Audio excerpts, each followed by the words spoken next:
Hello, it's April 2024, and this video is inspired by an unfortunate video that I watched.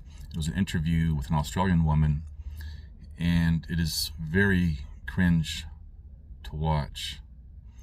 And during this interview, she hit all the talking points of a diehard feminist. I'll get into that in a moment.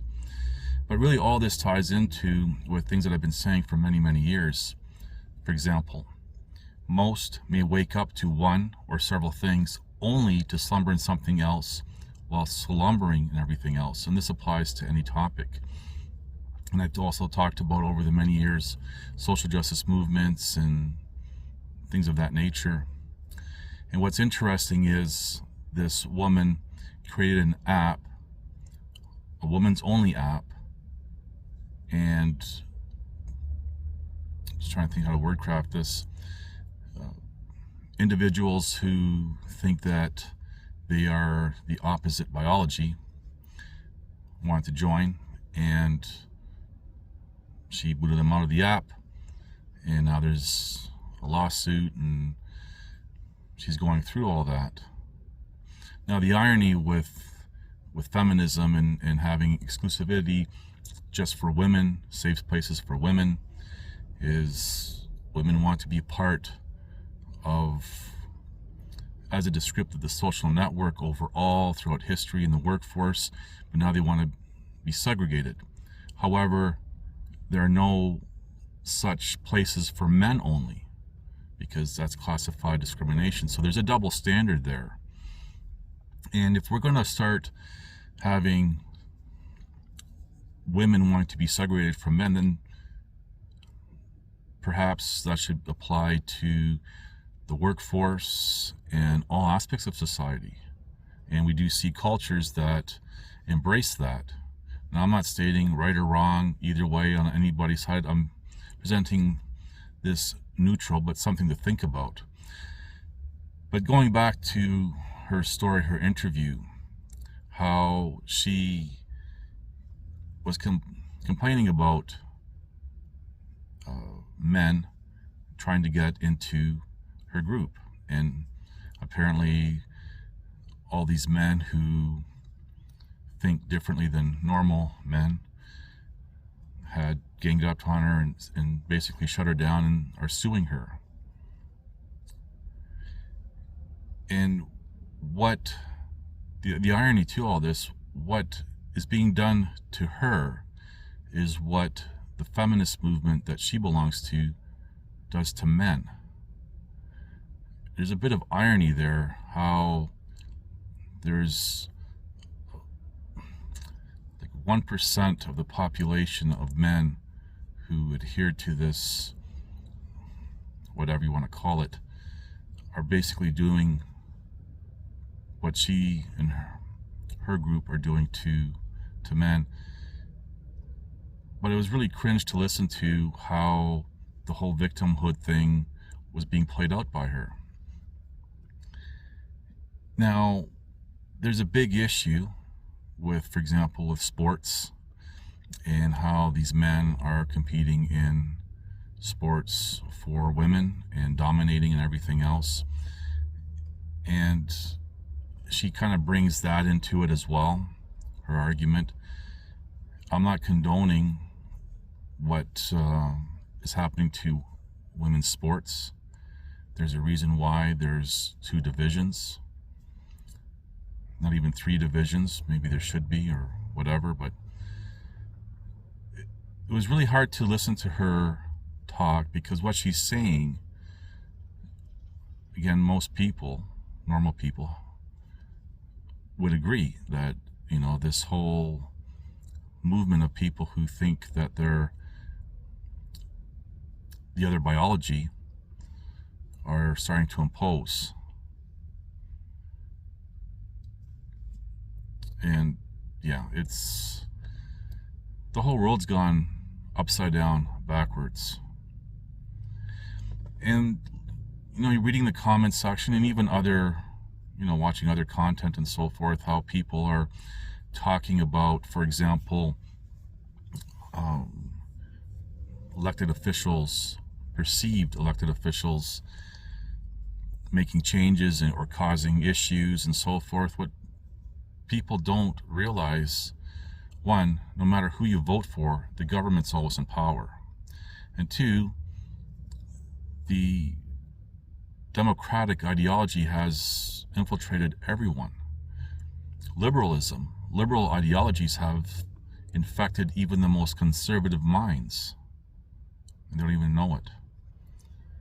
But people have democracy, what they rant and scream about all the time to preserve this democracy. And in a nutshell, that's 51% can take away the rights of 49%. And that's as close as we can get to that balance before it's unbalanced. The issue with democracy is what happens when the majority, as a descriptive, are stupid. They lack critical thinking skills and extensive knowledge base and can't separate their emotions when making conclusions. Now, people still want democracy, the majority rules.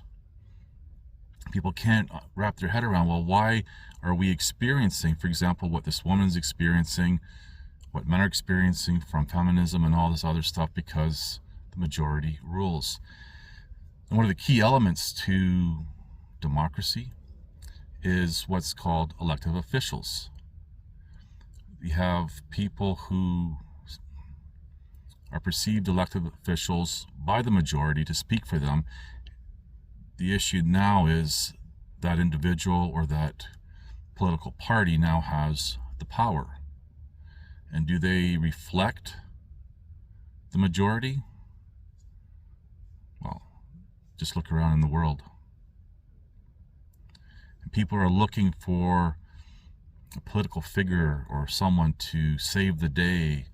People are screaming and ranting, oh, we have to save our nation. And rather than, for example, saying we have to save humanity, it's nation, because that's part of the social conditioning, the social engineering, the programming, where people are more focused on, as a descriptive, the superficial parts of civilization. People don't realize, no matter what party, who's the front man for that party or even country, things still keep moving forward. And then you get into the whole bickering between parties and everything else, and it's all entertainment. It's a stage, part of the world stage. It's a theater, and people just soak it all up. Part of the problem, why people don't want to accept that what I'm saying is true, is because the reality is people don't have control over anything, even their own lives. Things progress and move forward as designed, and people in, for example, as a descriptive leadership positions, they're not the ones making the decisions. In fact, they don't even write their own speeches. But people just focus on the superficial. For most people, that's all that they're able to do, is focus on the superficial. But everything that's being done in this world, it's not happening just in your country, wherever you are. It's happening everywhere, every single country. We see movements of people going into countries all around the world, and even the countries that have held out are now starting to do the same, for whatever reason. We see these small little social justice groups taking over. It's all part of a big plan. I've said repeatedly, we are in the late stage of the last stage of civilization, the age of decadence. Again, and we repeat history because history is forgotten either by chance or design.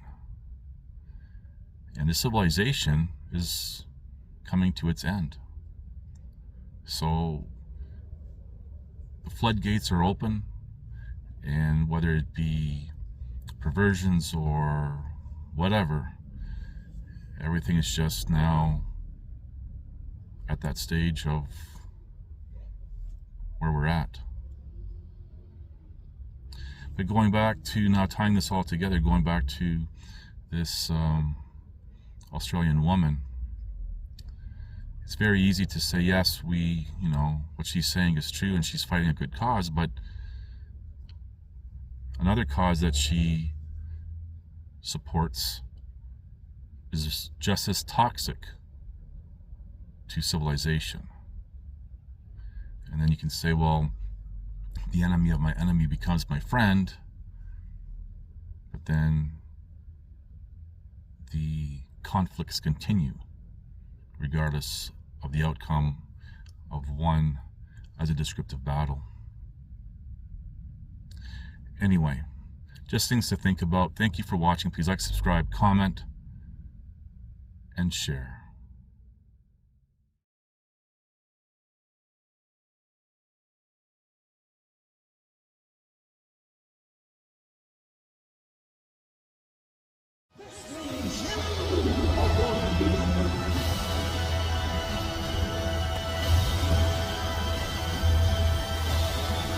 Listen to this and write it down if you can't remember it. You're never going to outgrow warfare. You simply must learn to fight. I hear people saying to me, oh, when is it going to get easier? When you die.